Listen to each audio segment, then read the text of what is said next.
Doctor Arvind, मैं आपको यहाँ पर अब चर्चा में आगे लाना चाहूंगी। देखिए, केंद्र सरकार ने टीकाकरण का जो अभियान शुरू किया वो टारगेट से पीछे क्यों है, सवाल ये भी, क्योंकि जुलाई अगस्त तक 30 करोड़ लोगों को टीकाकरण का लक्ष्य था, लेकिन अभी तक 1.5 करोड़ लोगों को भी टीका नहीं लग सका है। क्या आप एज ए मेडिकल एक्सपर्ट इसकी वजह देख रहे हैं? और अब जब प्रधानमंत्री, गृह मंत्री बड़े लोग टीके लगवा रहे हैं, तो आपको लगता है लोगों में ये भरोसा और बढ़ेगा और ये टारगेट जिससे हम पीछे लैग कर रहे हैं अभी और आगे बढ़ेंगे? जी मीनाक्षी, इसके कई वजह थे।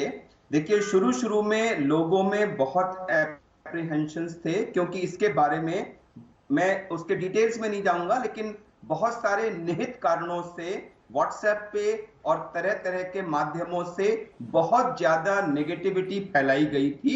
लोगों में बहुत एप्रीहेंशंस थे, वो एक कारण था।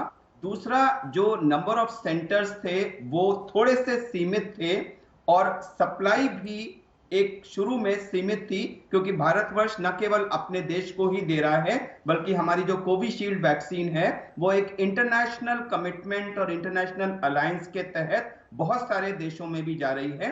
तो ये कई सारे फैक्टर्स मिल करके जो हमारी प्रक्रिया अपने लक्ष्य से थोड़ा सा पीछे चल रही थी, उसके लिए रिस्पॉन्सिबल है।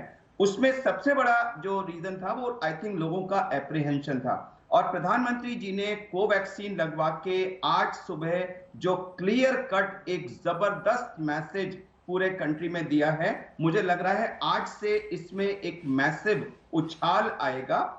उसके साथ साथ आज से बहुत सारे प्राइवेट सेंटर्स भी इसमें इन्वॉल्व किए जा रहे हैं। और अब हम, जैसे कि आप देखेंगे, जब हमारा डायग्नोसिस का आरटीपीसीआर का था, शुरू में बड़े चुनिंदा गिने चुने सेंटर्स थे और धीरे धीरे उसकी कैपेसिटी को अब इंक्रीज किया गया था। तो ऐसे ही हमारी वैक्सीनेशन की कैपेसिटी भी आने वाले हफ्तों में कंटिन्यूसली इंक्रीज होगी। लोगों में जो भ्रांतियां हैं वो दूर होंगी। And I am very sure as a doctor कि हम लोग जो ये सेकंड चरण है जिसमें 30 करोड़ लोगों के टीकाकरण का है, इसको जुलाई तक अवश्य पूरा कर पाएंगे। बिल्कुल। डॉक्टर पारेख, आपको चर्चा में जोड़ूंगी। देखिए, 6 राज्य इस वक्त ऐसे हैं जहां पर देश के 85% नए मरीज मिल रहे हैं, 85% नए मरीज मिल रहे हैं, और इनमें से 4 राज्यों में दूसरी डोज लगवाने के लिए 20% से भी कम लोग आए।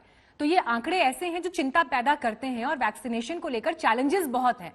अभी की तस्वीर को अगर इन आंकड़ों के लिहाज से आप एनालाइज करें एज ए एक्सपर्ट, तो क्या आप बताएंगे देश को? देखिए, हम सब लोग को ये समझना चाहिए कि वैक्सीन लेना खुद हमारे लिए नहीं, हमारे परिवार के लिए नहीं, लेकिन देश के लिए और दुनिया के लिए भी बहुत महत्वपूर्ण है, क्योंकि वैक्सीन लेने से हम ये बीमारी को रोक सकते हैं। तो ये लेना हमारी एक तरह की सोशल रिस्पॉन्सिबिलिटी है। दूसरी बात ये है कि मैं समझ सकता हूं कि बहुत लोगों में कोई डाउट्स थे अभी तक, क्योंकि ये बिल्कुल नई बीमारी है। इसके बारे में हमको ज्यादा कुछ पहले पता नहीं था और ये गए साल में ही हम बीमारी के बारे में सीख रहे हैं।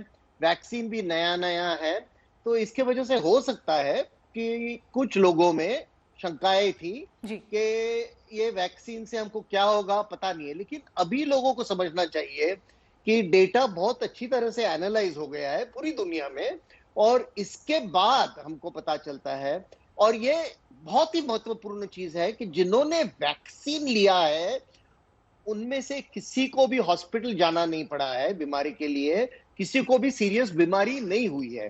तो जिन्हों में डाउट है कि हमको बीमारी हो सकती है, शायद हो सकती है, अगर होगी भी तो एक बहुत ही कम तरह की बीमारी होगी जिससे अस्पताल में नहीं जाना पड़ेगा।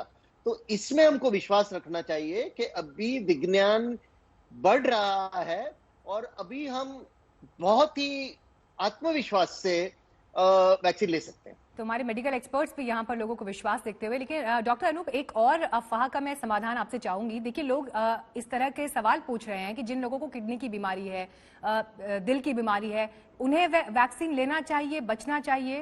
अगर इस पर भी आप लोगों को क्लियर कर सके तो।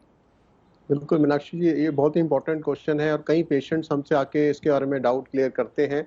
जिन पेशेंट्स को किडनी फेलियर है या वो पोस्ट किडनी ट्रांसप्लांट है या जिनको और कोई इम्यूनो कॉम्प्रोमाइज कंडीशंस में है, उन पेशेंट्स में भी वैक्सीन जो है जरूर लेना चाहिए, क्योंकि ना सिर्फ ये सेफ है बल्कि बिकॉज ये पेशेंट जो हैं they are very at high risk of getting the कोविड-19 इन्फेक्शन। तो इन पेशेंट को सबसे पहले, इसलिए हमारी भारत सरकार ने जो लिस्ट बनाई है अब सेकंड फेज में, इसमें इन सभी पेशेंट्स को इंक्लूड किया गया है। Kidney failure, heart disease, lung disease, hypertension, diabetes, इन सबको इंक्लूड किया गया है because these are the patient जो सबसे ज्यादा हाई रिस्क में है। तो बिल्कुल कोई डाउट अब नहीं रखना चाहिए किसी को।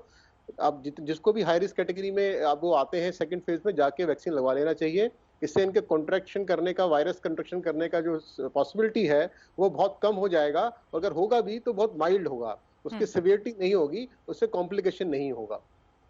तो डॉक्टर्स यहाँ पे बहुत इंपॉर्टेंट बात कर रहे हैं, मन में सवाल है तो ये ठीक है, लेकिन साइंस को सुने, डॉक्टर्स को सुने तो सवालों के समाधान भी आपको मिलेंगे।